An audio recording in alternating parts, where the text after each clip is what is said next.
রাজনগর গ্রামের এক মহিলা 7 দিন বয়সী এক বাচ্চাকে বাড়িতে নিয়ে আসে।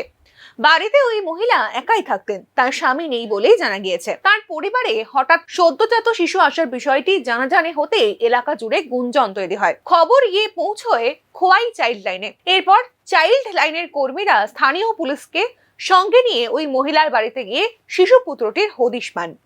চাইল্ড লাইনের কর্মীদেরকে ওই মহিলা শিশুটির সম্পর্কে কোনো প্রকারের কাগজপত্র দেখাতে পারেননি, যার ফলে সন্দেহ জাগে চাইল্ড লাইনের কর্মীদের মধ্যে। এ বিষয়ে খোয়াই চাইল্ড লাইনের তরফ থেকে দাবি করা হয়েছে, মহিলা ওই শিশু পুত্রটিকে অনৈতিকভাবে ধলাই জেলার মনু এলাকার একটি জায়গা থেকে এনেছেন। বিষয়টি ঘিরে তদন্ত শুরু করা হয়েছে। পরবর্তী আইনগত পদক্ষেপ গ্রহণ করার জন্য চাইল্ড লাইন কর্তৃপক্ষ শিশুটিকে নিজেদের দায়িত্বে নিয়ে যায়।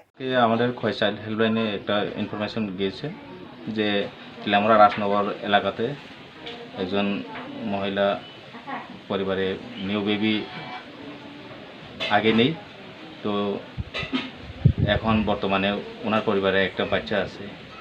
তো সেই মোতাবেক আমরা এখন ইন্টারভিউশন করেছি যে খবরটা সঠিক, যে উনি আগে বিয়ে করেছিল, এখন স্বামী নেই, ওর পরিবারে কিন্তু এখন নিউ বেবি আছে।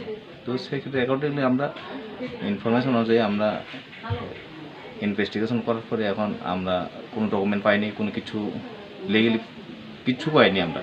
তো সেক্ষেত্রে আমরা এখন বাচ্চাকে আমরা রেস্কিউ করে নিয়ে যাব CCC কাছে, সেইখানে আমরা প্রডিউস করব, তারপরে CCC কী ডিসিশন নেই দেখা যাবে। স্যার, বেবিটা কোন জায়গা থেকে আনা হয়েছে এরকম কিছু জানা গেছে? শুনলাম মনু, ধলাই ডিস্ট্রিক্ট মনু থেকে।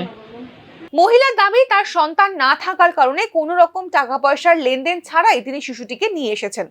তবে কোথা থেকে কিভাবে তিনি শিশুটিকে নিয়ে এসেছেন সে বিষয়ে পরিষ্কার করে কিছুই জানা যায়নি।